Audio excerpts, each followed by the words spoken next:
Oh, what's going on, everybody? Welcome to episode 557 of FloWrestling Radio Live. I'm your host, Christian Piles, joined, as always, by, wow, we're the brothers in black here today, going through some stuff. Stephen, Kyle, Bratke, and Ben Funky Askren. We're back in black. We're back in black without ADC or ACDC shirts.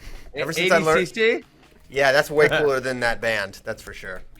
Ben, what's up? You got your bags packed? No, I'm a last minute kind of guy. I'm gonna go pack my bags sometime this afternoon. Nice. Got a couple meetings today, so sometime between then, I'll pack my bags. Excited for Austin. Excited for some tacos. The sauna at the hotel is really nice. I'm gonna get real sweaty in the sauna, and then I get to watch some great grappling and some great wrestling. Yes, you will. Yeah, hey, fun interviews. We haven't talked about the fact that our president, for better or for worse, referenced you as a young superstar. Young superstar. That's the most, superstar, sure. Young. You had literally retired from the sport. I thought it was funny. It shows his relationship with the facts sometimes. It's a unique one, you could say. But what is that? That's gotta be really bizarre. Well, I started getting a whole bunch of Twitter notifications, but it wasn't like, no one linked it. It just said, people are making fun of me. I'm like, what happened? Because it's like way more than usual. I'm scrolling through them, and this is really strange. What's going on? And then finally, someone sent me the video, and I'm like, oh god. What, so is it good or is it bad? What do you think? Is it a good thing or a bad thing? It's somewhere in the middle. It's somewhere in the middle. Great. I don't know about great. I mean, great would be if I would have won, and then he would reference me. That would be yes, great. Not the match. I mean, they call me a young superstar in the future of the UFC, so he says some nice things about me, so that's positive. But I think the MMA tie into the politics is hilarious. Freaking Masvidal is going on a tour with Donald Trump Jr. this Saturday. Fighters Against Socialism. Colby's trying there. Marty was actually in the building for that event also. He got called out later, apparently. Pretty wild. By Trump? Yeah. Why is there some... Wow. Very political, you fighter types. Well, I think obviously it's just that, that they kind of maybe get invited and they show up. Obviously, there's a connection between Dana and Trump. Maybe do they get along? I didn't know there was a connection there. He spoke at the RNC. Yeah, they're boys. Yeah, I didn't watch that. I didn't know that either. Come on, man. I didn't watch any of the NCs. The D, the R, the run, DNCs, none of those. Yeah, they're boys. Okay, well, you're a young superstar to us all. Yeah, I get to interview, you guys are putting up to, I get to interview John Danaher and Gordon Ryan tomorrow. That should be fun. Yes, that's really cool. If you like grappling at all, those are two. That's like, the comparison is like interviewing Cale Sanderson and I don't know who's the best, like David Taylor. David Taylor or like Sajalayev, like the undisputed best in the world. An English-speaking Sajalayev with lots of tattoos and stuff. So exciting stuff there. Pumped to have you come in. Yeah. So okay, hey, listen. How much do you know of Gordon Ryan? Do you work on the Flow Grappling site at all? Yeah, a lot. Okay, well, I started doing some research because I wanted to good questions. I asked a few of my grappling friends, like, what questions should I ask him, or what was some interesting things. And so there's this guy that beat him twice, and it's the only guy to beat him twice, Felipe Pena. And to my knowledge, I couldn't find that he got revenge against him. He has not. And it's kind of a funny thing because Pena, I mean, pretty much everyone thinks Pena would lose now, but he just kind of dangles that match, but doesn't really ever take it. There have been a couple times it was supposed to happen, and for various reasons it doesn't. But really, he beat Gordon, and then Gordon ascended, right? He lost in 2017, and then he won double, and he hasn't lost. I don't think he's lost since that match, to my knowledge. And yeah, but Pena did beat him 2 times, which is definitely impressive. And Pena's still active, like he's still competing regularly. Yes. So they are scheduled. They will hit at the at ADCC potentially, right? Well, that's the tournament bracket, so there's no, unless you match him up first round, there's no guarantee. That's why I said potentially. Because he would face a guy named Kainan Duarte in the semis, who's really good and could potentially beat Felipe. But we'll see if it happens. If it does, I think a lot of people think Gordon would win that match, but it's one that hasn't happened yet. But it's probably the number one match to make in the sport if you could make it. So when is ADCC? September of 21. Oh, so shoot. a year. Because it's only every other year. It's not every year. Mm-hmm. Oh, man. How do you know who's in ADCC already if it's that far away? Well, it's like, I don't know. It's like, think of it as the Olympics, but you kind of get to go if you're the best, right? You don't even have to qualify. If you're one of the top, yeah. You're going to go, right? There's 16 spots, and I believe there's like 6 qualifiers, and then they pick 10 of the best, right? And there's trials and stuff like that. Yeah. But Felipe's automatically in. Got it. The other thing I saw, maybe you can answer this one for me on Gordon Ryan, is he said he was going to retire at the end of 2019, but now he's still actively competing. So, and he's obviously super young. He's like 25-ish. No, he's 26. like 23. That's it? Are you sure? I'm gonna Wikipedia this. Do it right now. He's insanely young. Okay, but so he was lying on the retirement. He's 25. Obviously. He is? Dang it! I really thought he was like 23. So I mean, 25 is still ridiculously young. Yeah. Especially considering he's been succeeding for the last 5 years ish. Which is but he lied on that, right? He's not retiring. He's not retiring. No, he's gonna. No, he and his coach talk about how he's not even at like half of his potential or whatever, and he's going to continue. That's like shenanigans. And he talks about how he's going to peak in his 30s, and so he could go into MMA, but I don't know why. He's just like making a lot of money. Yeah. His like not Danaher's obviously his coach, right? But the first guy that he started training with was Gary Tonin, yes. Who's obviously really, really high level. Also, is he fighting this weekend in your event? No, he's not. No. Okay. So he has made a transition to mixed martial arts. He's fighting with one championship. I believe he's like 5-0 now. So he's been fighting for not for a long time, but I don't know, a year, 18 months, something like that. Yeah, he's been fighting for a little bit.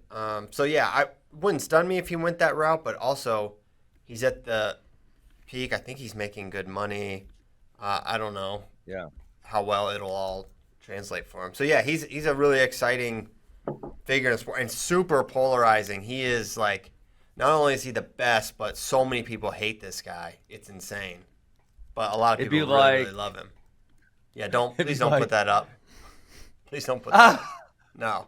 It would be like if you had David Taylor with Pat Downey's personality. Yeah, well, I wouldn't go that far. That's kind of a tremendous slight to Gordon Ryan. Comparing Gordon Ryan's personality to Pat Downey is audacious. And I will say no more about it. They did actually compete, though. They competed, right? Didn't they do the one where it was a wrestling match and a grappling match in the same day or something like that? Yeah. Okay. Downey verbal tapped, I think. He just quit. He gave up. It said exhaustion. It was audacious. It was audacious for both of them to enter the other round. He got teched immediately in the wrestling match, and then he. Anyway. So yeah, you'll get to talk to those guys. That'll be good. Did you watch METCALF, Ben? I did. It was great. I got some deep things to talk about. Okay, well, let's go. Let's see. Where do we want to start? I think that. So obviously we talked about kind of the love-hate of Brent Metcalf, right? How people were really on both sides, and there was relatively no middle. And it was because he was so aggressive with the way he spoke. And I think, as you say, and this is most people, very few people you watch a biography and then you come out with this feeling of I don't like them because you get to hear their perspective. But one of the things I think is, I don't know, lovable is the right word, but draws you to him is just the way that he accepts what happens, right? Whether it was the transfer from Virginia Tech, whether it was the loss to Caldwell, he's very accepting of, hey, man, this is what happened. It's part of life, right. And now I'm going to move on. And I think there's something that's super respectable about that. Yeah, that was what, to me, stands out the most as like a super positive attribute. And maybe a part of why he's able to succeed in the sport, right? But it's weird because some people are just like they just can't get over defeat and losses like that, and he was just I was just stunned with how he's like, I never looked back. I just made that decision, never looked back, never like I'll never be a 4-time national champion, et cetera, and yeah. Even the interview after the Caldwell loss, I just remember clicking that, thinking I'm going to see a devastated, broken man, searching for answers, and like his purpose of for life has just been shattered. I remember thinking that in 2009, and I watched it, and I was like, man, this is kind of incredible. Like just the way he was talking about it. I don't know. Yeah, and so I think like you said, I think that's important in wrestling because.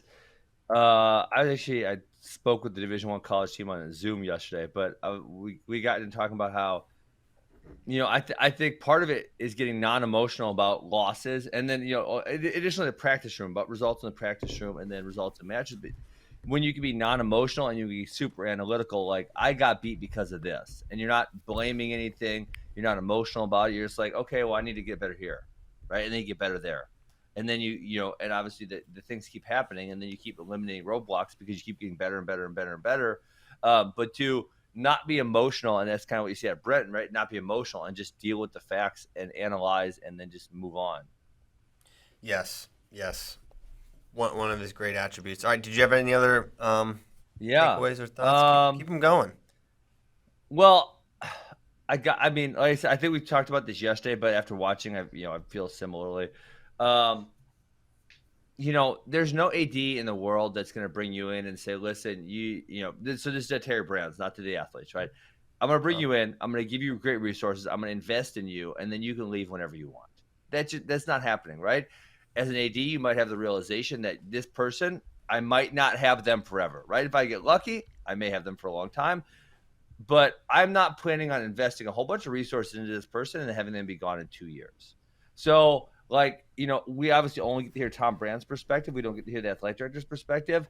And I just have a hard time believing that athletic director really hired him with that notion in mind that, he might be gone in 1 year or 2 years, just whatever. That's just no way.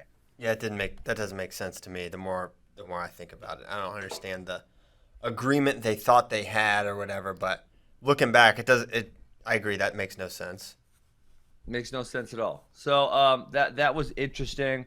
I thought Dresser came off relatively well in there because he just said, "Hey, I came in. I was the new guy," and yeah, I think it's actually really funny now that Metcalf works for Dresser against Tom Brands. Like that, like the circle of life there is hilarious, isn't it? Yeah, it really struck me. It's totally strange when you think about it. Well, one, that he's at Iowa State. Two, that he's working for Kevin Dresser, who was, would have been his coach, but he went, Yeah. The world's upside down. Yeah. Obviously you guys didn't get into that. You're probably going to get into it in some way, shape, or form in the next episode. But I was just like laughing at that at the end, like, holy moly, circle of life on this one. This is really strange the way all that ties together. Yeah. And did we talk about? Go ahead. Okay, go. No, let's keep going. I was going to say, did we talk about that yesterday, that they tried to get Metcalf kicked out of the 2009 tournament after the shove? So, I texted you about that because that was one thing where Tom Brands, you know what? I actually got a bone to pick with Flo and your editors. No, this is really good. This is actually, you know what? I was going to forget this point, but I was talking about some other coaches because we were talking about the Metcalf film. Okay, if you watch the shove, Christian, time is very clearly out, probably by about 3 seconds, okay? And I forgot that. I was there, right? I was there. I probably knew that right then and there, but Metcalf and the Iowa coaches have said so many times, if there's time left on the clock, there's time to wrestle, to the point where I just figured, yeah, there was still time on the clock. But there wasn't. And so the very first time you guys showed the clip in your doc, you can see the time go out, and it's very clearly multiple seconds after, right? When you guys start re-showing it, you take the clock off the screen, and so then again, this narrative that if there's time on the clock, there's time left to wrestle is really pervasive, and you forget that no, this is very clearly after the whistle by multiple seconds. Well, sure, but that's also their perspective. Is that like we're wrestling whistle to whistle, and if it's on the other side of the whistle, it was not 3 seconds after either. Pull that clip up. You can see Brackey's got it's it right very. Here. Okay, so the first time he certainly starts. He starts his round off backflip thing with time on the clock for sure. Yeah. So when are you saying time is out? When the backflip is going on, or when Caldwell's running across the mat? Well, so okay, the go starts with 5 seconds left, right? And Brent lets him go. Correct. And then he gets up and he circles, and then when he gets here, there's maybe 1 or 2 seconds left when he starts kind of taking off. And so when he takes off, there's like 1 or 2 seconds left. Time very clearly goes out, and then as he's hitting the sequence, time is 100% out. And time hits. Time hits 0, like right as Caldwell puts his hands on the mat to do the round off. Yes. Yeah. So I mean, by the time he finishes the round off and then hits the backflip, we're out of time by a couple seconds. Yeah. Yeah.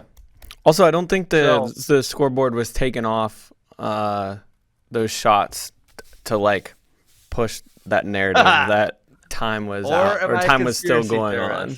Yeah, you're a little too cynical, Ben. It can help you, but sometimes it's you make things that aren't there. But yeah, I mean, time was out. Christian, what if your video editors are Metcalf homers? I'm sure they are now. They weren't then. I'm sure Laura loves Metcalf now. I don't think she knew anything about Metcalf when she went into this one. Yes, definitely didn't. She definitely had not seen the match or wasn't familiar with any aspect of Brent Metcalf's life until she was handed the footage. So, time was out for sure. I totally forgot that. Yeah.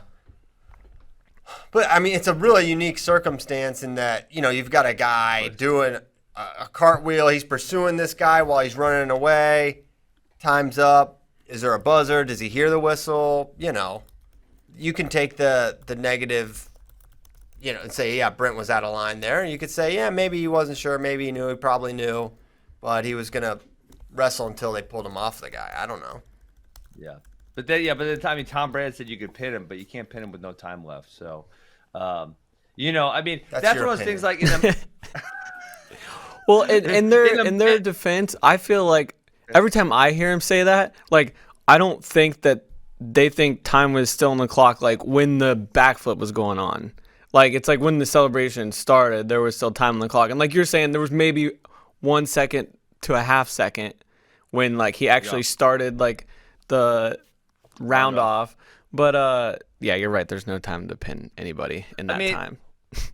Yeah. So especially when you're not even touching them.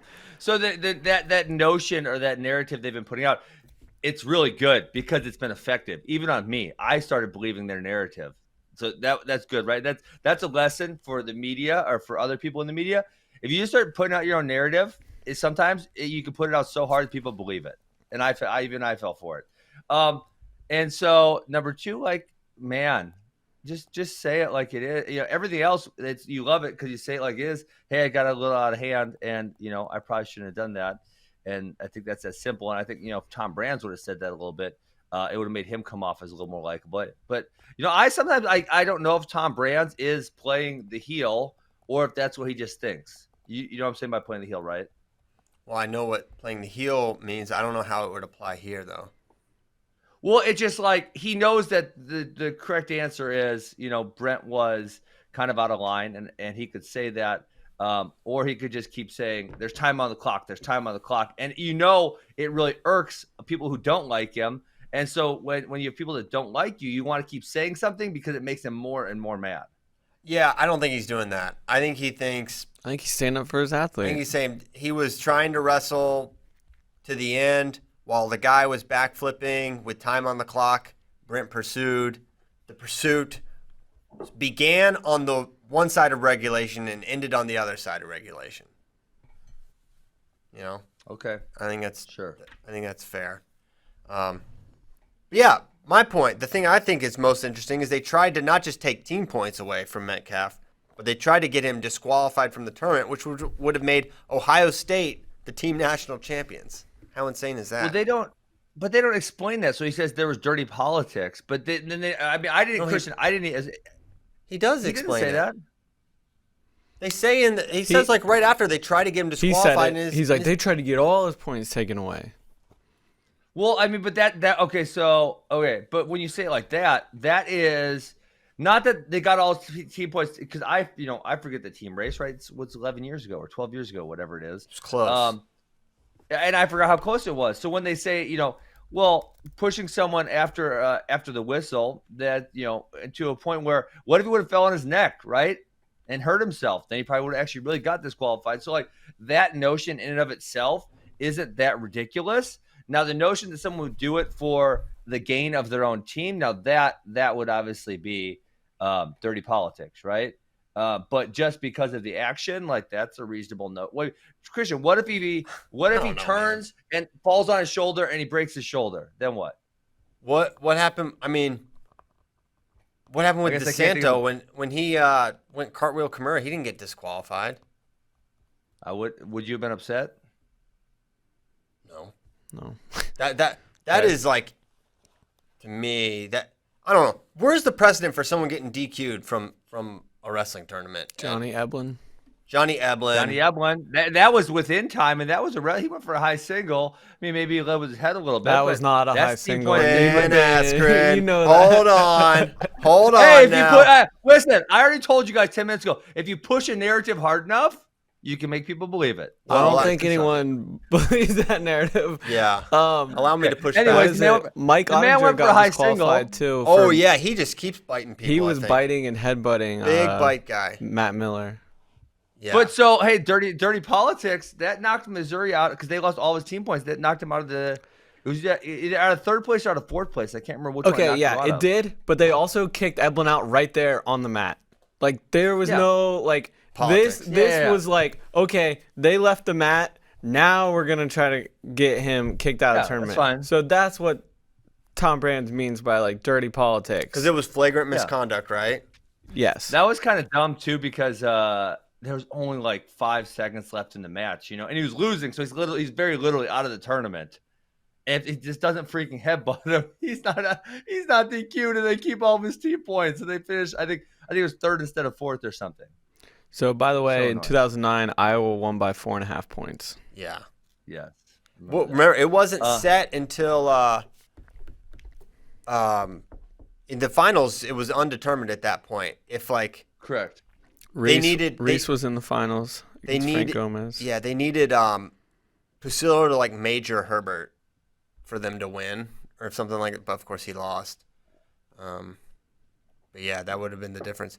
So yeah, I think it would have been audacious to DQ him for that. But when you bring up examples like Eblen and Ottinger, it's like, man, how was it that far off? I don't know. I just think the intent wasn't there to harm, but that's just my opinion. And Ben, Missouri finished 4th in 2015 when Eblen got DQ'd. They were 2 points behind Edinburgh for 3rd. Yeah, he was actually the 4th seed that year, so he had way more than 2 points. I don't remember. I think it was like around 16 maybe or something. Yeah. Missouri did not have a great tournament here. No. They had a crap tournament. Well, Jaden got 5th. And I went home after the semis because Jaden and Allen lost in the semis to Thomas Allen and Snyder. If you flip those results, Mizzou wins the NCAA title. Yeah. And they had both, well, Jaden hadn't beaten Kyle in college, but, it's obviously a winnable match. And Waters had beaten NATO that year. Yeah. And then the DQ. Yeah, that was the year they could have won it. That was the punt year. Yes. Yeah. Hadashelt, though. How about that? Hadashelt won it. Yeah. I was so depressed I drove home after the semis. Wow.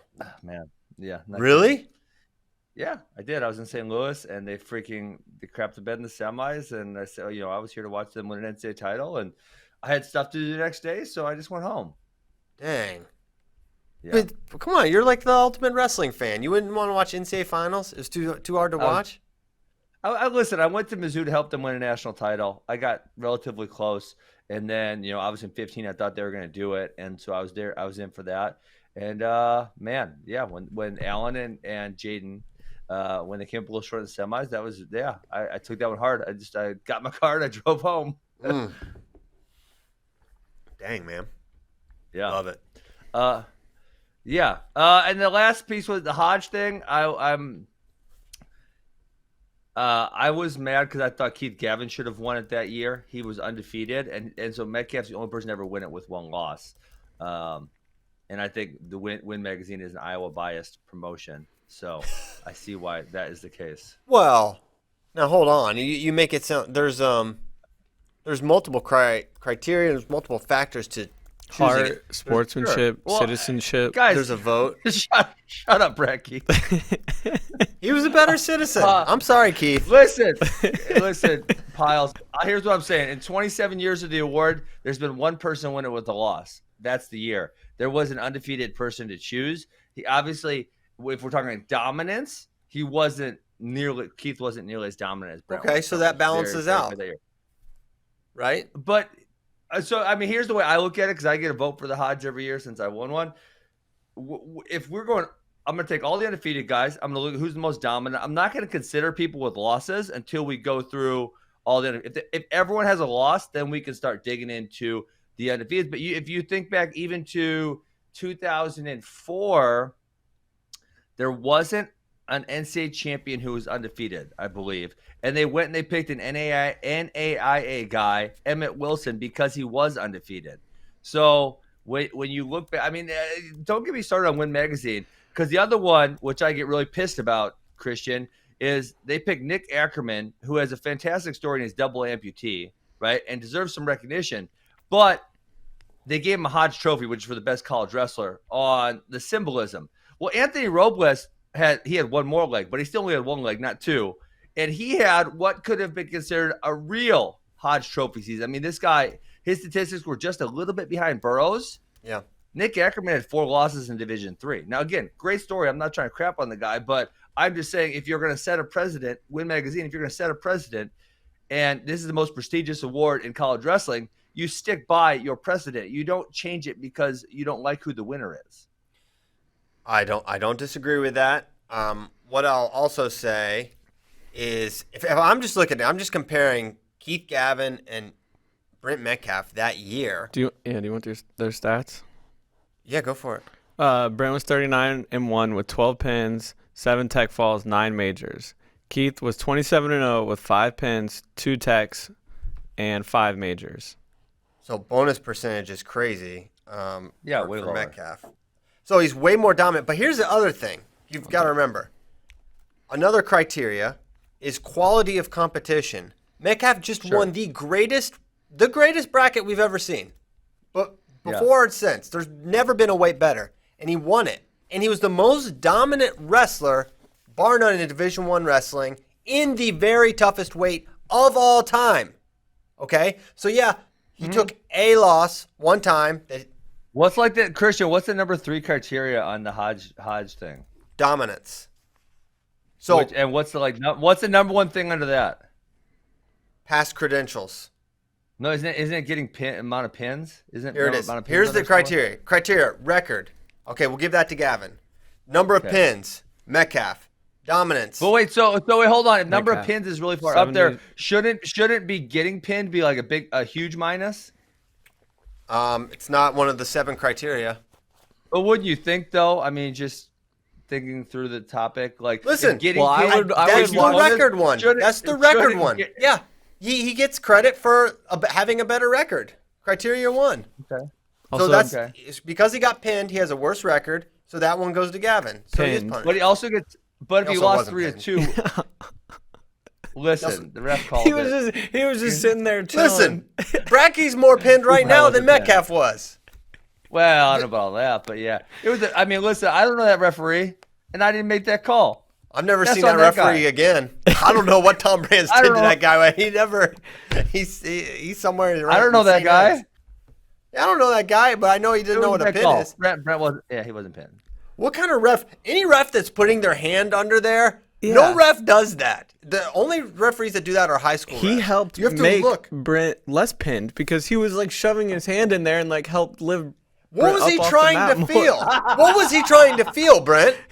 Or Ben? I don't know. So I don't know. Listen. I don't know what. I mean, to my knowledge, and I think a lot about pinning.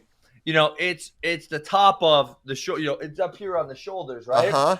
And so when that referee is reaching down here, like I've never seen a picture in a rule book with how far down the scapula the ability to get pinned goes. Have you? I don't. Do you see? Do you see what I'm saying? Like, no, they how have the far down- picture. They have the picture. How far down does it go? Area. Not that far down. Not down to like the tailbone. I mean, he's feeling. He puts his hand in an area, and you could tell. Yeah, he wasn't pinned. So one. But there's a chance that Corona. Or there's Corona. I went to Google and I saw Corona instead of Caldwell. There's a chance that Caldwell adjusts position and pins him. Maybe he doesn't. But the ref called it. And listen, unless Win Magazine wants to say the referee doesn't count, he's crap, and take that match away, then they got to count it. Okay. Well, so we count it. Yeah, Gavin gets the edge in record. Metcalf has more pins and is more dominant. Yes. And he has better. So past credentials, I think that's the worst criteria of them all. Past credentials, because basically it's like, all right. I mean, that was Brent's first year, so what does that mean? He's a freshman. So it would have been Keith because he was in the national finals. Yes. Yes. So, okay, you could give him that one. But then quality of competition is not even close. Yeah, but again, so in my opinion, area number one, because there's a lot of years where you'll have, a guy who's undefeated, like Keith, right? And then you'll have a guy with 2 or 3 losses. So how many losses, I think that criteria number 1 has to count way more than criteria number 2 and 3. It's a unique circumstance because we only have one undefeated person, and Keith was not very dominant. So it was a perfect storm situation, Ben, because in a lot of years there's multiple undefeated guys, and then Brent probably wouldn't be in consideration. You think at 2011. But what about my argument? What about argument when they choose Emmett Wilson in 2004, Christian? What do you think about that? Yeah, I don't know why they did that. They literally chose an NAIA guy.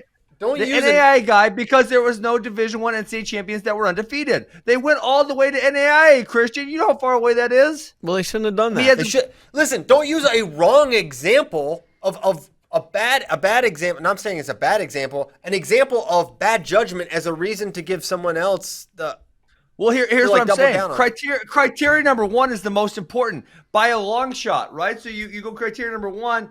If a bunch of dudes are even, then we go to the next criteria. It's like when you have a dual meet and it says criteria number 1 is most wins. You don't go to criteria number 2 and say, well, they win because they win criteria number 2 and 3 and 4 and 5. No, it was already settled on criteria number 1. No, it was already done. I don't think that's what it comes down to. Well, then ask them why they chose Emmett Wilson. No, I don't care. And why they didn't give Anthony Robles a symbolic Hodge Trophy like they did Nick Ackerman, even though he could have won a real one. Yes, that's fair. That's fair. But I think they got this one right. I think it's Brent. Okay. Sorry, dude. You're just scared Tom Brands is gonna come after you like a honey badger. I don't think Tom Brands is gonna be fighting the Brent Metcalf war anymore. Like he's kind of. Jason Bryant says Emmett Wilson won Vegas and Midlands that year. Yeah, he was good. He was good. But Damian Hall was really out of shape at Vegas to defend Damian. He beat Damian? Damian lost like 2 matches at Vegas that year. He was Jason really and Han was in that really out of shape. Yeah. That happened to Gabe Dean one Vegas as well. I don't know if he's out of shape, but he lost. Sion's on Facebook. Sion. Oh, and he won the All-Star. Oh wow, we got Sion and JB on the scene. Oh, Sion never listens to FRL. What? Hey, Sion. Why aren't you coming into the office anymore, man? You bring a great life, a great vibrancy about you. Christian, I got the conspiracy theorists in my text today. They said, and I didn't make this connection whatsoever. The conspiracy theorists say maybe Win Magazine gave it to Emmett Wilson because the head coach that year was Terry Brands. Oh my gosh, maybe so. Who's to say? Maybe so. Are the Brands brothers? Are they investors in Win Magazine? Do they own a portion of it? I don't know. I don't think We so. need to get the financials. We get Freedom of Information Act. That's Jason Bryant loves filing those things. Yeah, Jason, file a Freedom of just Information file them. We need the records. Okay. Good stuff. We said we were going to talk about who's number one. So far, not done a good job of that. But Metcalf was great. I mean, Thank you. You know, obviously, I'm kind of Saved my playing job. the negative side of it, but I really enjoyed. I really enjoyed it. I really enjoyed Brent's personality. I think it's fantastic. So yeah, I'm excited for the next one. I know we saw a little teaser at the end, and Tom Brands is all the way over. When they're showing the clip from the Iowa duel, and Tom Brands is all the way over there by the replay official. Metcalf's like, is he allowed to be here? Yeah. Is he allowed to be here? that was funny.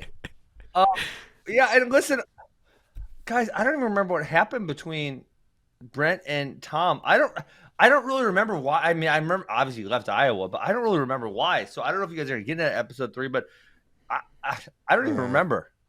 So they get into it. Yeah, sort of. Oh, you don't want to talk about it, huh? We don't get into it. They get into it. So, like, we're not going to get to hear the truth? Can you tell me the truth when I'm in Austin then? Because I literally don't even remember. I don't think I know the truth.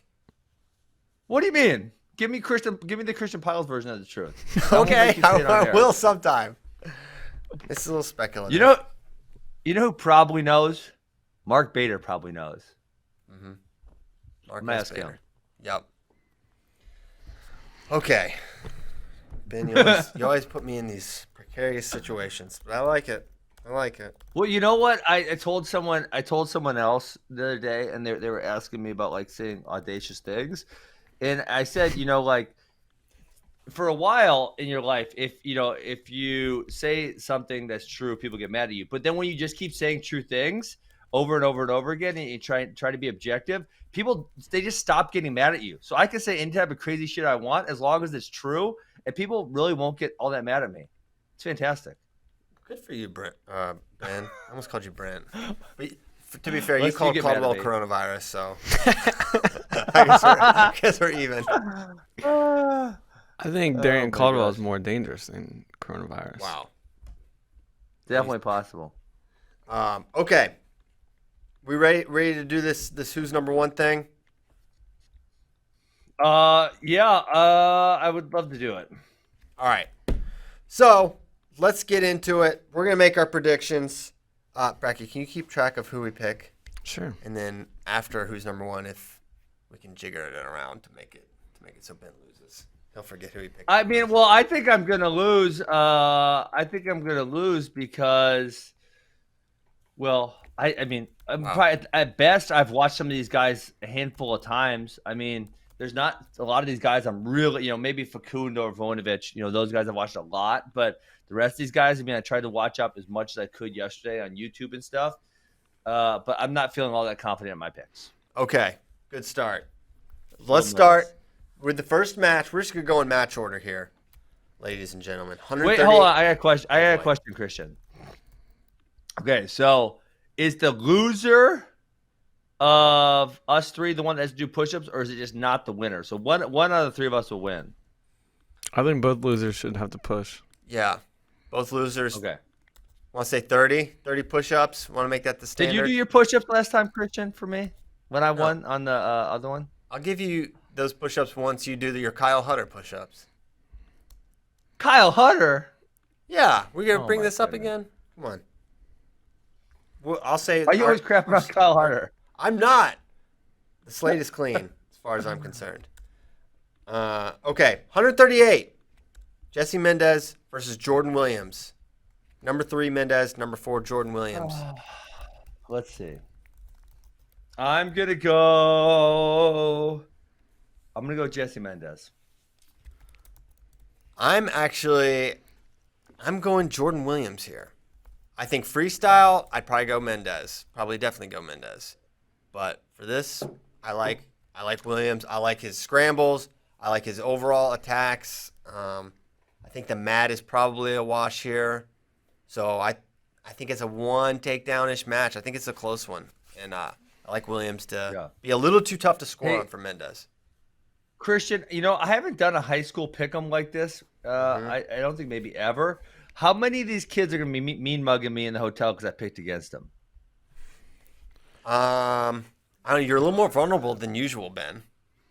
Because I got crutches. I'll be on crutches. But then again, you have weapons. So. Are you going to bring your crutches? Yeah, look, I actually got them today. Look, right here. Wow. Very good. I've been hitting kids in practice with my crutches. Wow. Way to be that coach. That's good. Yeah. No, I don't think you'll get mean mugged that much. As long as you don't say like, oh, yeah, he's going to gas out or he doesn't have heart or something audacious. No heart. Actually, no, I don't know. It just depends on the kid. Some of them probably will, huh? Yeah, they'll take, yeah. I think a lot of them, like, it's not like a mad at you thing. They, like, genuinely use it to, like, feel them. Like, they like that you picked against them because it puts that little chip on their shoulder. Yeah, sometimes Michael Jordan would just invent things and then get mad at that person. True, yeah. That was so awesome. Okay. Next question. You might need to watch out for the parents more, to be honest. Oh, our parents aren't even invited, probably though, right? They're allowed to. There's no ban on them from entering Austin, Texas. How many spectators or how many entries does an athlete get this weekend? Just coach. Two coaches. So 1 or 2. So they get 1 athlete ban, 2 coaches bans. Something like that. Yeah. There's no spectators. I mean, it's got to be limited, of course. Correct. Yeah. There's no spectators. It's like you can coach your guy. That's it. So so there's the 2 rooms, right? And we're in the same place as last time? Yes. So then in the back, how many people are allowed to stay in the back? Are you going to start kicking them out of there? Yeah, if necessary. They're going to have it on in multiple places. Okay, cool. Because, last time, obviously, there was only 5 matches, and there was a lot of coaches who were coaching multiple athletes, so it was really limited. Yeah. And this one, is there 15 matches? Yes. Yeah, once we wrestle the second 138, yeah. Thank you, Fire Marshal Ben. You're in charge of kicking people out, actually. We forgot to tell you that. Health Department Ben Askren. That's my job this weekend. Yeah. Damn it. Yeah. You gotta go. We need to give him one of those clickers. When someone comes in, you know how you click and someone leaves, click. Yeah. Okay. All right, next up. 145, number 1, Skylar Hattendorf versus number 1, Kylie Welker. Hattendorf is ranked first at 132. Welker at 144. Hattendorf from New Hampshire. Not exactly a wrestling hotbed. How'd you guys get them to agree to wrestle if there's such a discrepancy in weight? Because 12 pounds seems like quite a bit away. I have no idea. I was not involved in that. But okay. I would think, I kind of think Welker's going to win. I think she's got a little more variety in her game, but I'm definitely not positive.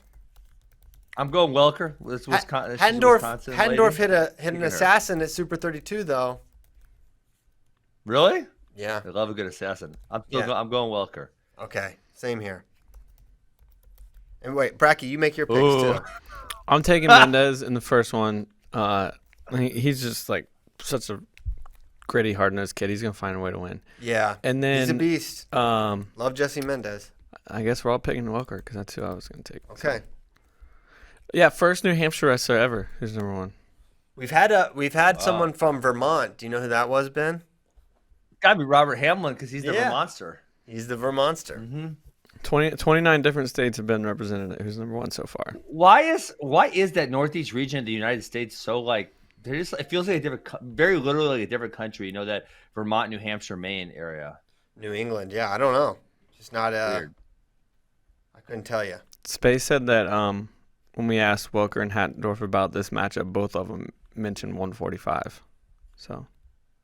Okay. Cool. All right, that works out great. Next match is Lenny Pinto versus Rylan Rogers. Yes, Rylan is the cousin of Chandler and Jordan, not the brother. I saw him try to assassinate Lenny Pinto, so I was very curious about it. Yes, they wrestled. They wrestled previously. I watched Fargo. I watched Finals, 2 matches. I think. And Northeast Regional maybe. Yeah. I think it might have been. Pinto won both, and he won them both differently. One of them he scored more defensive points. One of them scored more offensive points. That being said, they're both in freestyle, which most of the matches I got to watch were in freestyle, unfortunately, because it's not a direct correlation to folk style. But I'm going to pick Lenny Pinto because I saw him beat him twice, and I can't unsee that. Yeah, I'm kind of back and forth on this one, and thinking about how folk style would. I think it'll definitely be a lot closer than it would be in freestyle. I don't know. I think Pinto has an incredible horsepower. He's really good with the underhook. So powerful. Man, you go this time, Bratke. I'm taking Pinto. Everyone's taking Pinto? Yeah. Dang. I'll go Rogers on this one. I'll go Ryland Rogers. All right. Okay. Next up is 126 pounds. Number 1, Jordan Titus out of New York versus number 2, Dean Peterson out of New Jersey. Ooh. Peterson got here You guys go first. Monday. Listen, they've wrestled. I think it's Titus. I think he's beaten him before, and I think the reasons he beat him are still going to be there. He's really, really hard to score on. And Peterson is a goer. He's really hard-nosed. He's got a lot of different attacks, but all his finishes are a little too slow, and he's not quick to get up to his feet and finish his leg attacks. And that's just going to feed into Titus's whizzer, Jonesy stuff, flexibility. Mm-hmm. Your thoughts? Ben? I'll go same. Listen, I don't know these guys very much. I'll watch one match each of theirs. I'll go same as you. I'll go Jordan Titus. Okay. Yeah, he's just a handful to finish on, and Peterson hasn't been able to solve that yet. Yeah, I mean, if Peterson can come out and he has a different solution for finishing, it'll be a different match because he can get in on Jordan, but finishing has been a really different situation. Okay, next up, Victor Voinovich versus Jagger Condomitti. Voinovich, Ohio. Condomitti out of Pennsylvania. Hey, did you know Condomitti beat Shane Van Ness twice in the same day? No. That was what I watched. In my Northeast notable wins Regional, column, I only have Ryan Anderson. Northeast Regional, he beat him twice. Shane Van Ness twice in the same day. How long ago? It wasn't. I mean, I'll look it up. It wasn't. They were definitely. They weren't young high schoolers. They were definitely older. Let me look it up again. Yeah, because I watched one of the matches and then I went and looked him up, and that what it was. I'm looking at his profile right now. Hold on. Northeast Regional. There's just a big discrepancy in their weights now. That's crazy. Yeah, it was 2018, but he actually lost to, and I don't know who this other guy is. He lost to a guy named Jackson Dean, and that was why he hit him in the WrestleVax also. Weird. Okay, so who's Jackson Dean? Is he good? I have no idea. Okay. Well, I don't know how good. I mean, right here, here's the discrepancy. Is like, how good is Jagger Condomitti on bottom? Because we saw how good Victor was on top last year. I mean, to the point where he got taken down. He got taken down twice, right? Yeah, and he then should not go under. Top. Jagger should not go under. I think he's fine underneath normally, but why would you go under? Yeah, Victor chose top last year, correct? No, I'm pretty sure Vasquez went under because I remember just being aghast. Why would he do that? That decision. Yes, I have no idea. He was up 4-1, and I'm pretty sure he chose bottom. Well, that's a bad idea. I in my memory, I guess I just thought there's no way he would have chose bottom. In my memory, Voinovich chose top because that makes the most sense. Yeah, that does make sense, but that is not how it materialized, as I recall. Voinovich, I like him in this matchup against Condomitti because I like how just throw out the top. I like how efficiently he finishes his left side high crotch. He's really good at coming up, finishing strong. He doesn't get tangled up in a lot of scrambling positions where Condomitti is really good. He can do far ankle. He can pass legs. He's a very District 11 Pennsylvania kind of wrestler. You know, really good in scrambles, really tough. And I think if Voinovich is as efficient in finishes as we've seen him in the past, he's going to be in good shape here. If Condomitti can dirty the match up a little bit, make it a gritty, scrambly match. That's exactly what he wants. I'm thinking there's a chance Condomitti can get it there, can get it to that point. But the X factor is top in the fact that one of two things will have to happen. Condomitti will have to go neutral and not get the escape point that I think Voinovich will get, or he'll have to go under and test the waters of the double leg power half that he brings. And then again, Condomitti might say, "Listen, I'm from Pennsylvania. I've wrestled good top wrestlers before, and I know how to get away." But that could prove foolhardy in this situation. Yeah. So I'm going Voinovich. I'm going to go Voinovich also. But I see how Condomitti can win. I see how he can do it. Yeah. It's just going to be tough to do. Yep. Voinovich for me as well. Just too solid on his feet, and then the mat game. But like you said, Jagger's used to that kind of top game in Pennsylvania. I'm sure he's been around that his entire wrestling career. No doubt.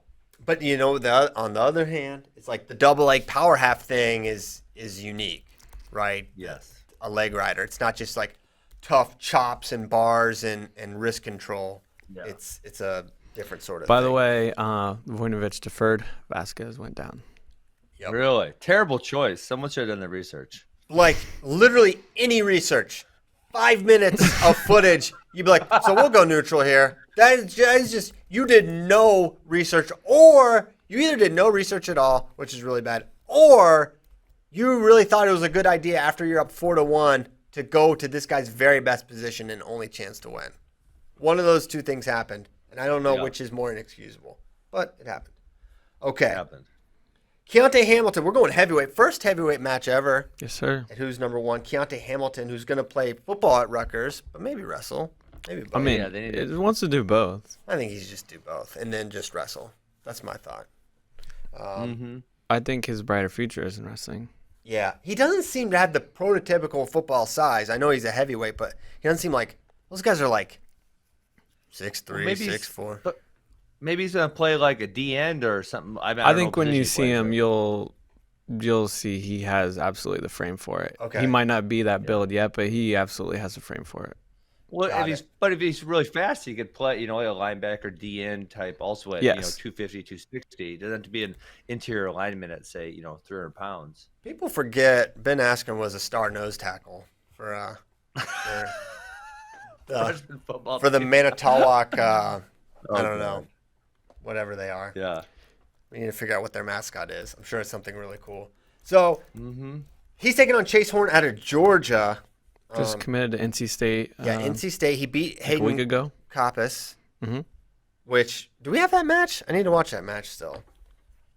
I think so. I was told yesterday that Hamilton is as big a favorite as we have at who's number one. I don't know if you guys agree. Yeah. Wow. I don't really know anything about Chase Horne. I've seen these guys very little. So I'm gonna go with the biggest favorite then, with Kyonte Hamilton. Yeah, I'm going with Hamilton. Although I don't think he runs away with this. I think Horne is solid enough to make this an interesting match. But I like Kyonte's got really good leg attacks. He can shoot from space really effectively. He's got a good high crotch. He knows how to finish from multiple scenarios and challenges. So I think he's the guy there. Cool. All right. Next up, Kyle Haas versus Nick Feldman. Number one, Nick Feldman versus number two, Kyle Haas. So I couldn't really find the answers. How did Nick Feldman get to be number one and Haas number two? I don't know. I know you're not the high school ranker, so I kind of put you on the spot when I asked you. Yeah, you did. I have no idea. I asked you this yesterday I don't remember who I asked you about. Oh, I asked about Gabe Arnold yesterday. And who does the high school rankings? You should have him in here. We could grill him. David Bray. Ray, why is he number one? You know what is a great resource for this, Ben? Is who's number one on the show, where they talk about all these things. I should have watched that, huh? Yes. Son of a gun. So Feldman, one thing, Haas took a loss actually in July, and we're kind of well, what do those even mean anymore? But he beat Seth Shumate, who we're going to talk about later, who I think is absolutely fantastic. So, Seth Shumate, Kyle Haas was the UWW. That was the cadet for the world team, 2 years ago? Mm-hmm. That was some good matches between those two. So Haas beat Shumate. Shumate beat Feldman, but Yes. Feldman's number one here. So Feldman, a much more of a just very solid wrestler. He's really good at reattacks. Not going to catch him out of position too much. He's not going to wow you with anything dynamic like Kyle will, who is just upper body. Haas has a really good underhook, high crotch that he likes to hit. I know that Feldman's a high ranked guy, but I actually think it's Haas here. Well, I was gonna say I watched probably 4 matches of Haas, and I don't want to say he's limited, but he's really reliant on his upper body attacks, his over under, his underhook. He doesn't shoot from space or from loose ties very frequently, and so Nick Feldman, if he can stay out of those positions, then he can win the match. But if Kyle Haas is getting to his underhook a lot or his over under position, then I think he's going to win. So I'm going to pick Kyle Haas for that reason. So you guys taking Haas? I'm taking Feldman. Feldman for Stephen Kyle. Okay, next up. This is my number one match. This is the one I can't wait for. Wyatt Henson versus Cody Chittum. Number 1 Henson, number 2 Chittum. Interestingly here, Chittum beat Henson 13-3 in the Beast semis in 2018 or 2019. Excuse me. That can't be right. Yeah, I'll say 2018 couldn't be right. Yeah, it wasn't. 2019. So there's precedent, but I know Cody Chittum is for a kid to be that size as how young he is and that hard nosed and strong and physical. His arc and how good this guy can be, both as a high school wrestler and collegiately, is insane. I think he's just going to be an amazing prospect. But the progression that I saw in Henson, just from that point into what he was by Pennsylvania State's, I think was tremendous. Now, you think Henson made that much progression over the course of 4 months? Because Henson was really good prior to that, also. Mm-hmm. Well, he lost to Hillegas earlier in the year, and then he beat him at Pennsylvania State's. Kind of, he 2 beat him takedowns twice to none. down the stretch. He beat him 2 times at the end. That's right. Yeah. So Okay. I think for the eyeball test for me, I think the difference here. I think Henson should avoid the mat with Chittum. I think Chittum is going to ride him really tough. I think Henson's advantage could be neutral. From his feet, double legs. He's a really, really good finisher when he gets in. Okay. Maybe the upset. I know he's ranked number 1, but the 13-3 kind of makes it sort of strange. But I'm going with Henson here. I don't know if I'll be on an island there. I love Cody Chittum. Yeah. I love both these guys. That's why I'm so excited for this matchup. But I'm going with Henson in this instance. I'm going to go with Chittum. And so I think Henson shoots a lot from space, and I think that's going to kind of play into Chittum. Chittum's got pretty solid defense. I've seen him in a few good cradles, and so I think that he's going to score off of some of Henson's attacks from space. Chittum's a total honey badger too. He was up pretty big on Henson. He locked up this near side cradle. He rolled with it. It was sort of reckless, but he got more near fall. He's courageous. He's fantastic. I cannot wait for this match. Yeah, this match might end up being the most fun one of the night, but I'm gonna take Henson here. Okay, wow. You're with me.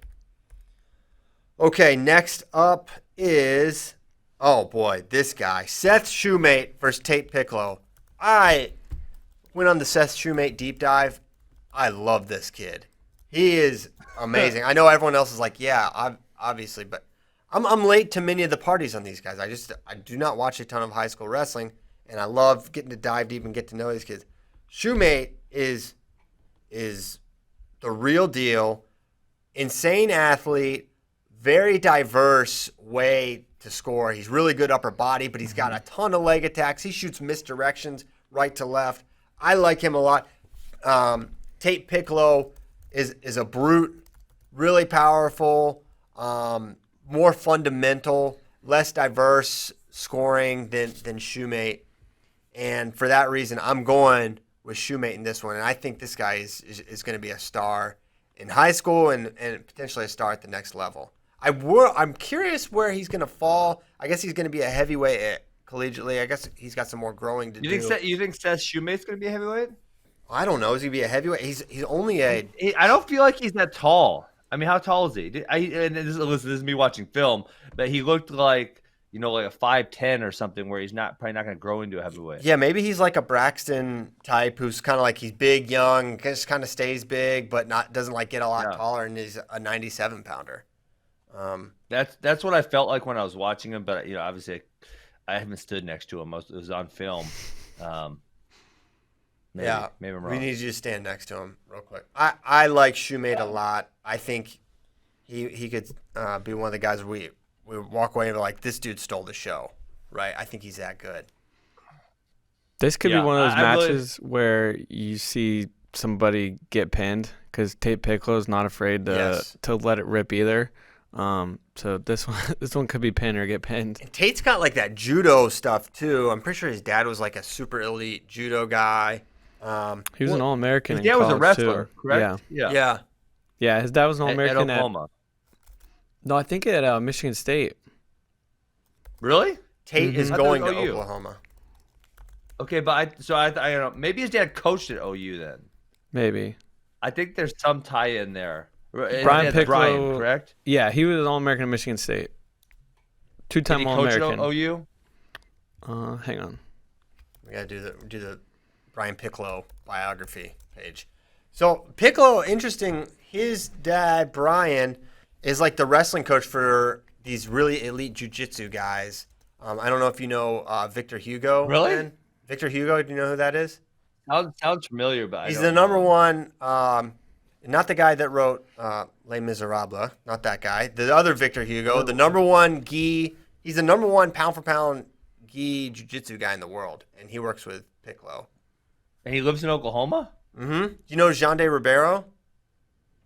You heard of him? Yeah, I know him. Yeah, so him as well. Jean de just moved to Austin, actually. Wow. So, yeah. I can't find anything that he coached at Oklahoma, but he is a big, he coaches one of the best programs there in Oklahoma. Mustang. Yeah. Hometown of? Kendall Cross. Yeah, baby. Oh, wow. Okay, next up, 112 dropping down. Sage Mortimer. So wait, everyone taking Shumate? I don't. Oh yeah, I'm taking Shumate. Yeah. Okay. Sorry, 112. I got ahead of myself there. Number 1, Sage Mortimer versus number 1, Mia Palumbo. Mortimer, interesting fun fact. She placed at Fargo Greco, which was only boys except for her. So good for her.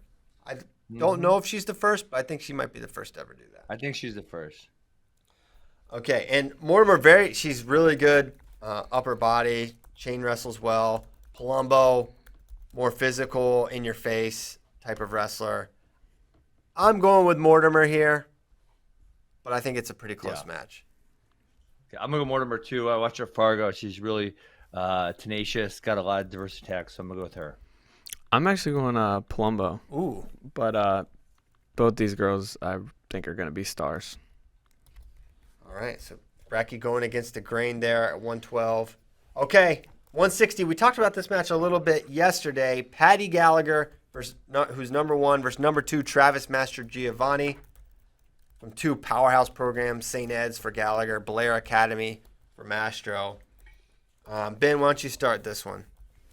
I think I made my pick yesterday, and it will stay the same. I'm going to go with Paddy Gallagher. I think he's going to get a 3-2 win, maybe a 4-2. I think he's going to control space. I think he's going to I might call this a takedown off the high crotch. But you thought he was going to get a takedown off the go behind. So I guess we'll see. Yeah, drag, go behind type of thing off a errant shot. We'll see. Yeah, but I'm going with Gallagher.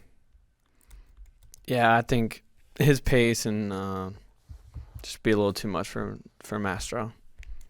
Mastro's got some wins, though. Oh, yeah, he's really good. Alex Facundo, Kyle Valencia.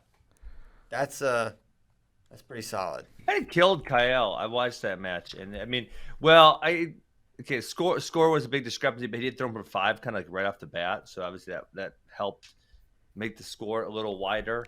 But yeah, it wasn't really that competitive. Yeah, pretty interesting. He could be. Yeah, there's plenty of That would be one of the bigger upsets, really. I mean, I think the size matters here, and I think Mastro is going to be a little small, and that's why we have weight classes in this sport. Yep. But excited to watch Travis again. Okay, next up, we're going to. Oh yeah, we have Joel Vanderveer versus. Well, y'all make your predictions for who you thought would win the first one. Yeah, I think. I got Mendez in the first one. I'm gonna take Vanderveer in the second one. I think he's able to ride for quite a while once he gets on top. I don't know that he turns him, but I'm gonna pick Vanderveer. Steve and Kyle. I'm gonna pick Mendez. I'm gonna pick Mendez. He made the final, the 4-man last year, and was just barely edged by Van Ness in an amazing match. And I'm gonna say he gets revenge for that Super 32 match, and this time wins the not quite 4-man bracket. I think I have a couple. I think if Mendez wins, I would actually take him to beat Vanderveer. Wow. But that's not who I picked to win. I picked Williams to win. And I think Vanderveer has a good style to neutralize some of Williams's great neutral defense, right? That shoots a double leg. He doesn't need to be in a tie or anything. He can shoot from space, can get to it. I just don't know if he's going to be able to get to a double leg on Jordan Williams, right? I feel like it could be like a double to single situation, and then Williams is kind of in his wheelhouse. So I don't know if many people are going to pick this, but I've got Williams running the gauntlet here from the 4 spot, beating Mendez and Vanderveer. He could certainly these matches are all definitely going to be in the margins. Like I think all 3 of these guys on different days could win, but I really like what Williams brings to the table here.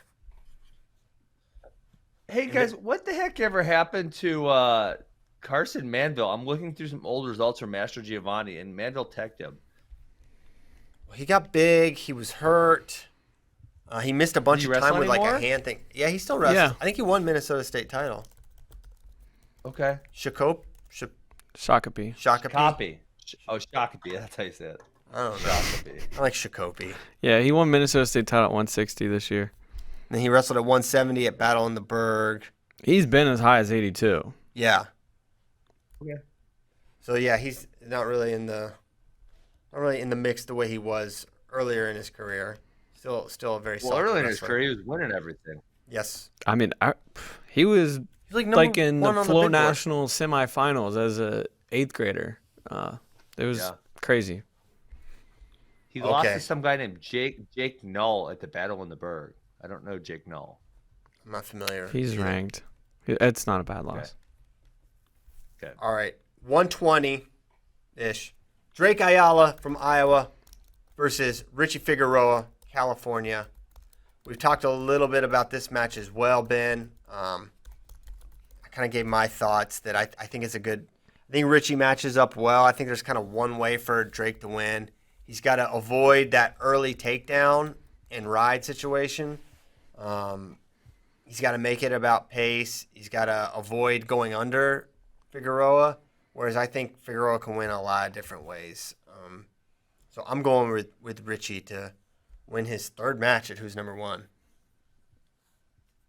I'm going to go Richie Figueroa also. I think he's just a little bit more powerful this time, and I think he's going to win. Yeah, I'm taking Richie Figs too, although, we talked about the top-bottom game not to go under. I did hear from someone close to Ayala's camp. He's going to get out. Oh, really? Yep. I heard that rumor also, but listen, we'll see. So, yeah, I agree. We'll see, but I'm going to take Richie. I think he can kind of neutralize Drake's pace too on their feet. Yeah. It'll be interesting if he goes under. I don't know why. Yeah, I mean, it's a point. We're hard up for a point. I mean, I don't know. I just think we'll see. I think he's really good on top. Well, maybe it's not choosing down. Like, let's say if he gets taken down, he'll get away. He's going to get away, Yes. yeah. Okay. Well, that'll be good. That will help him win the match. All right, next up, Kael Valencia versus Alex Facundo. We talked at length about this one. We've got a lot of good. We should have pulled up some of those promos for it. Oh, I can get Tyler one for it real quick. Yeah, get him. They're really sick stuff. Maybe we could play that towards the end of the show. Mm-hmm. Just play Like, say goodbye, play that, and then get the heck out of here. So Facundo beat Valencia 3-2 at Folkstyle Nationals. Yeah. He's also beaten Travis Mastro, Paddy Gallagher. He beat Brevin Balmaceda, who's number 1, who is also not on the Oklahoma State roster anymore. Brevin Balmaceda. Uh-oh, what happened? Well, I don't know. You'd have to ask Brevin. I thought you got the inside scoop on all this stuff. No, I just saw he's not there. Okay. So, Ben, who do you got in our final match of the evening? Well, I'm gonna pick Alex Facundo. I watched, I cited the match yesterday that you talked about, the 3-2. I know the score was really, really close, but Facundo was close on a few more takedowns. He was on a lot of attacks. I think he's, obviously in these situations many times. I'm gonna pick him to win. Okay, Steven? I'm taking Alex Facundo. I like Facundo too. I think it's just a good matchup for him. I think how Kyle's going to need to score is going to be tough for him. I think there's maybe a horsepower factor and the Kyle arc factor that we could come out and say, oh my gosh, this kid from, last time we saw him, which was March or February, to now, he's a different dude because we've seen him improve at an incredible rate. And he's a Valencia. He's training with his brothers. He's got a great coach in his father. Yeah. So him making big leaps from a 1-point loss would not surprise me at all. But I think the matchup here is really good. I think control ties would be good for if Facundo gets to his underhook, he'll be in good shape. If he can get work from elbow control. So I like Facundo here. I'm hoping for a shootout back and forth. Both these guys have really good attacks, but Facundo's are just a little more diverse with like really reliable offense. Like his duck and his single legs are just really reliable, whereas some of Valencia's shots are a little more errant. And I think against someone as good as Facundo, he's unlikely to finish those shots. Ben, you picked Facundo, right? Yes. I was looking at something. Okay, cool. All right. Bratke's getting that video to. So it's about 3-minute long video, so we're gonna close the show with it. Cool. Perfect. Yeah. Nice. Yeah, you'll like it. It's really freaking juicy. Something new. We haven't really done the elaborate shots for who's number 1 in the past, so it's cool to do that. I'm sure looking back on this in a couple of years when these guys are tearing it up at the high school level, it'll be cool too. Also something that's pretty crazy. Nomad took a look at coaches who have been involved with Who's Number 1 matches. Ruben has been in the corner for 9 different Who's Number 1 matches. That's insane. Yeah, with Kate Olivas, Zahid and Anthony, Gracie Figueroa, Richie Figueroa, Santiago last year, and then Richie and Kyle this year. And then Jody Strip Matters at 13 with his young gun guys. So, oh my god. That 1 year Young Guns had 5 in it or something crazy, wasn't it? I think it was 2014. Yeah. Yeah. They had who was it? Gavin. It was the Nolf, Gavin, Vincenzo, that era, right? Well, I don't know about that year because Nolf was only in Who's Number 1 once. Headley was in it. Yep. As well. Yeah, hit a bunch of guys. He's a Young Guns guy too? Yeah. Oh, wow. Okay. Damn. Yeah, he is. Yes. So, you know what we had to answer? It was a question from yesterday. I want to do it now. Favorite match of all time? Remember? Oh, yeah. You know what? I was actually Jason Bryant. He's crazy. He podcasted for 14 hours straight yesterday. It was, there's apparently a day for everything, Christian. And that's Jason Bryant. I don't have that calendar. Like what? It was like National Sunday. I was like, what does that mean? He's the International Wrestling Podcast Day, which who knows? I think it was just International Podcast Day, and then he did wrestling. So obviously he's a wrestling guy. Yeah.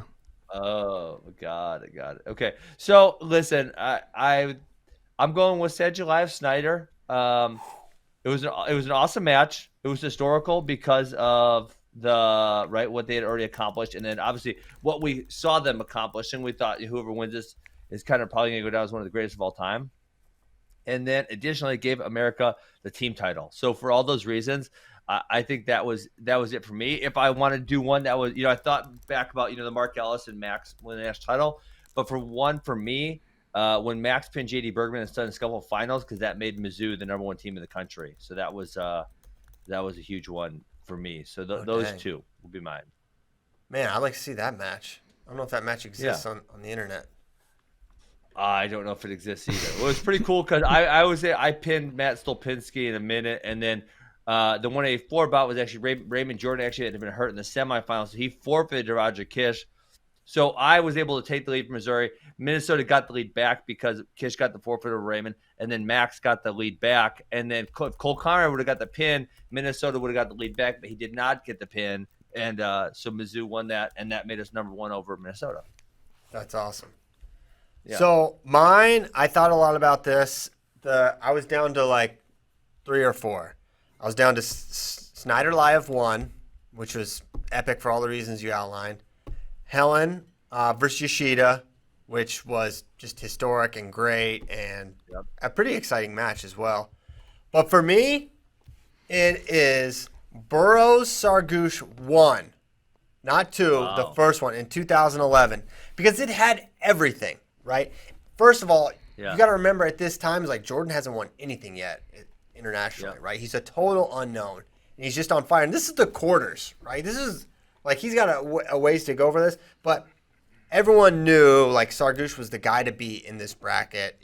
Everyone knows he's the dirtiest wrestler. He's maybe the biggest cheater in tactics wise in wrestling history, right? He's just like his reputation. He pulls singlets, he pulls hair. He's just a cheater. The guy cheats, right?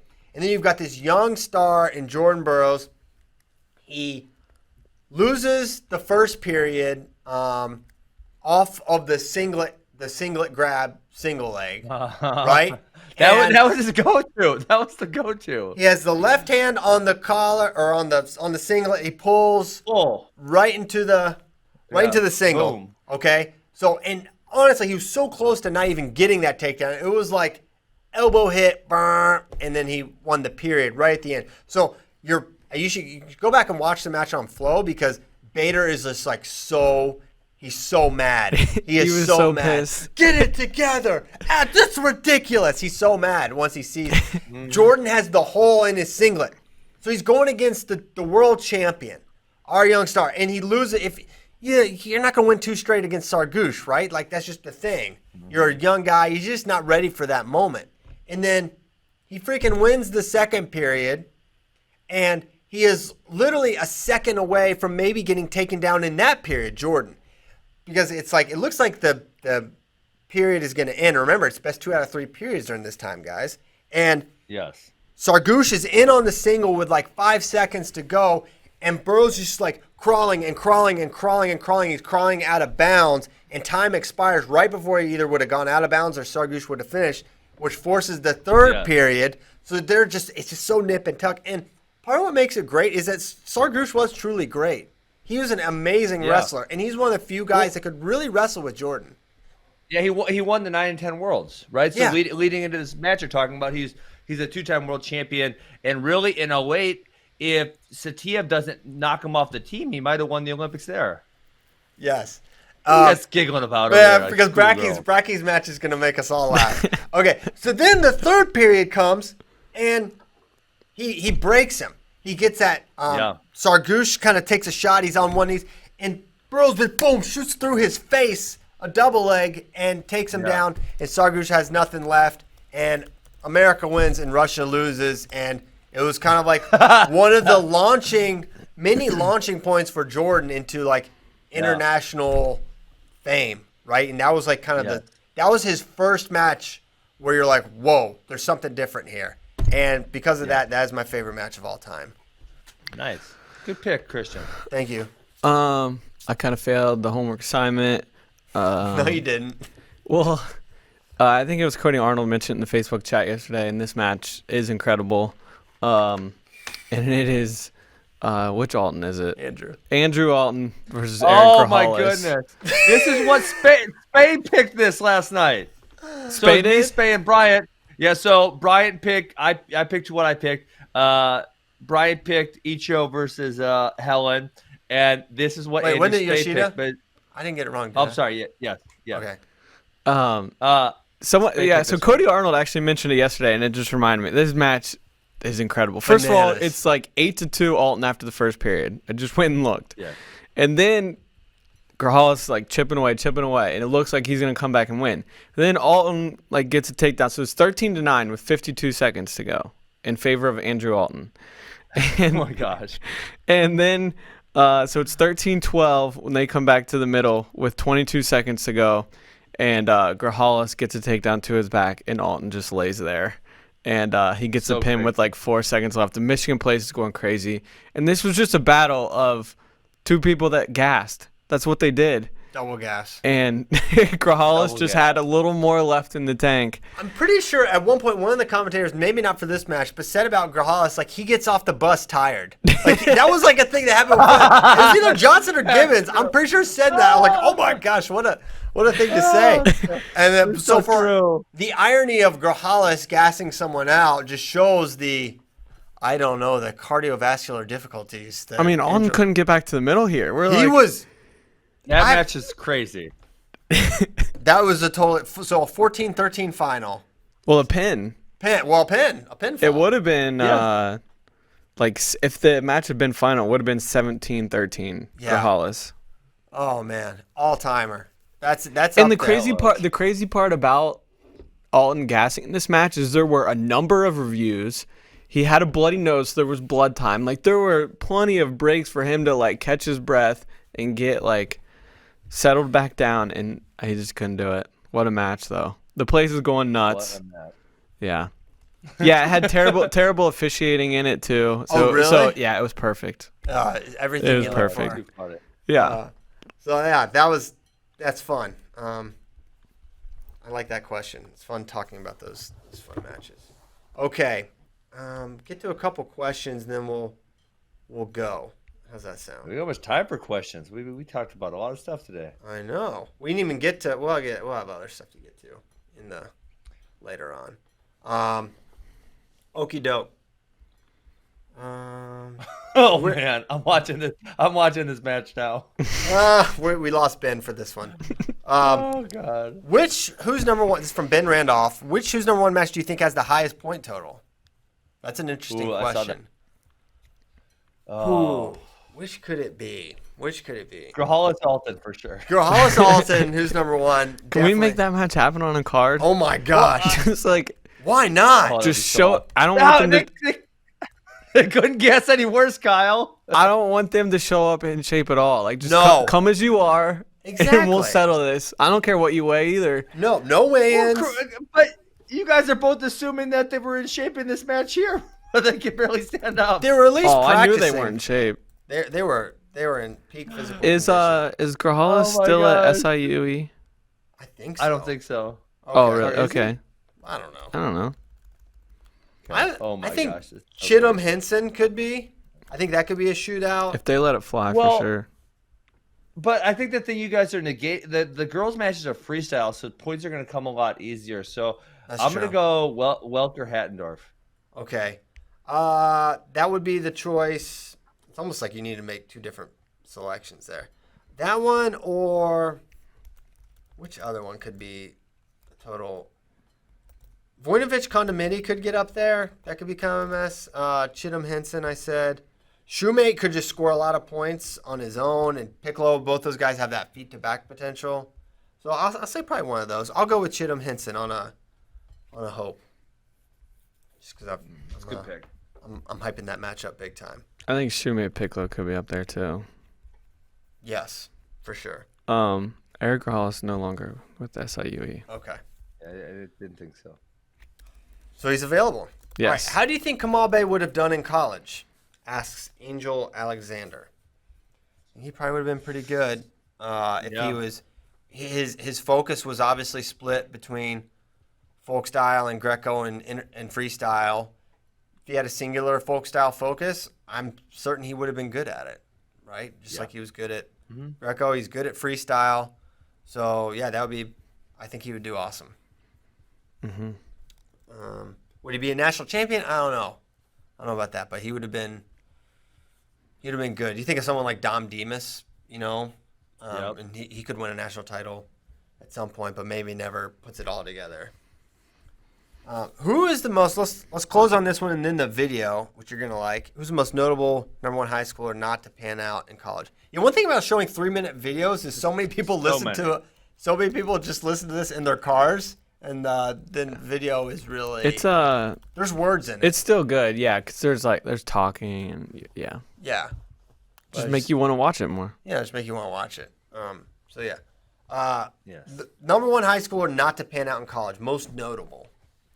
There's so many of them, isn't there?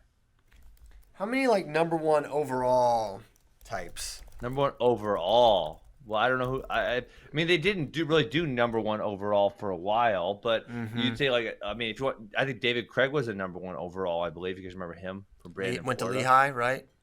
Went to Lehigh.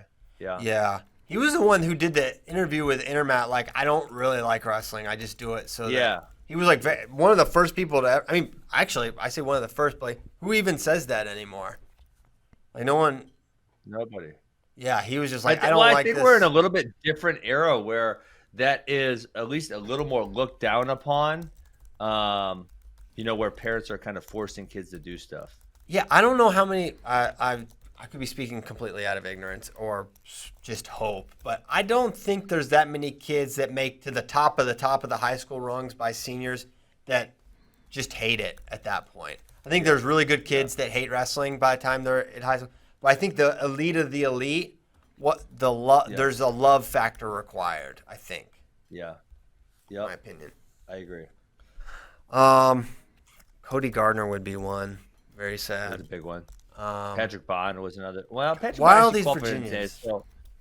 But yeah. I think Chris Phillips is definitely one. If we can get to someone that's not from freaking Virginia. He was so good. That'd be nice. Yeah. He was really good. I think that was a love factor too.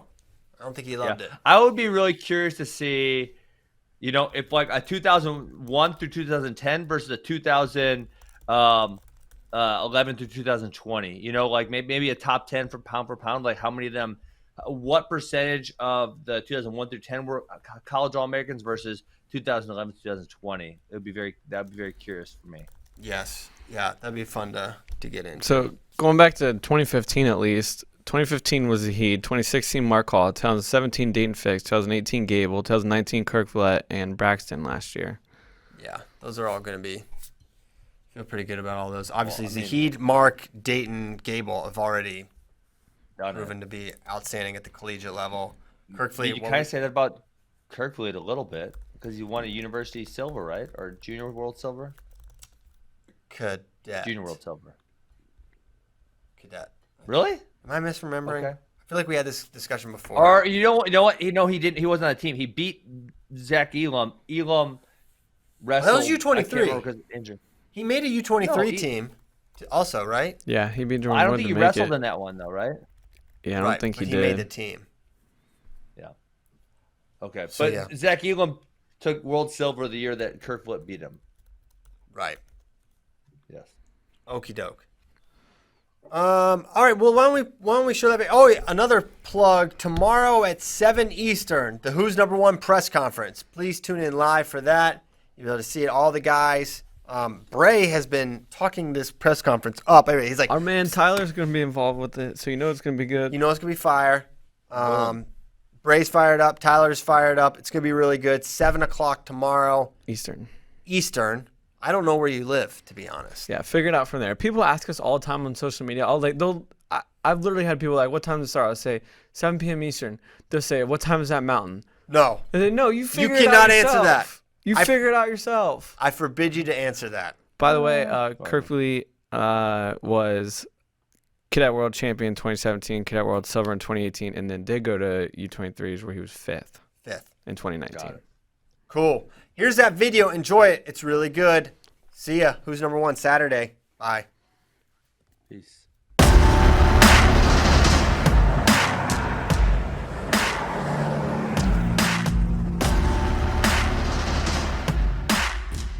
My name's Alex Facundo. My wrestling style, I kind of say unorthodox. know, one match I'll probably be in your face, other match I'll kind of be laid back, hit crazy moves. Sometimes I'll just be technical and hit clean finishes and stuff. Like if I want to put on a show, I'll put on a show. If I just want to beat you up, I'll beat you up. I mean, you don't have to be the most talented kid in the world. As long as you work hard and you have the right mindset, then I think you can achieve whatever you put your mind to. Every game plan for every match is score points, put up as much points as possible. I'm having fun then. I'm trying new things, I'm putting up points. I wrestled before, yep. I think with that match, the name kind of got to me, you know, Valencia. Him coming at me, I kind of like people coming at me, you know. I think that with his high-paced offense, I can make it a show for everybody.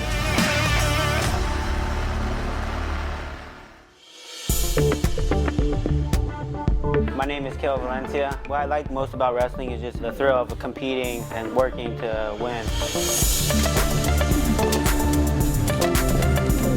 I was always like in wrestling since I was like 4. I like constant attacking with some motion, just like inside, outside.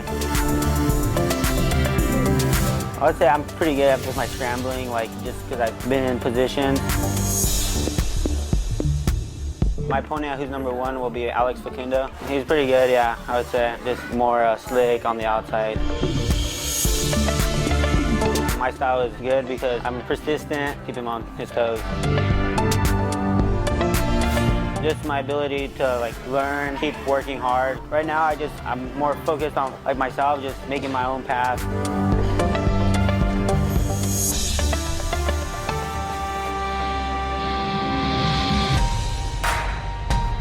It's always about that mindset. A lot of people in my wrestling room, they get nervous. I think that's what I do best, is make people guess. All right, Kyle. Hey, we're gonna do finishes. We're a bunch of winners here. I'm not really just focused about retaining my number 1 spot. I'm coming after that pound for pound spot, you know. That's my goal right now.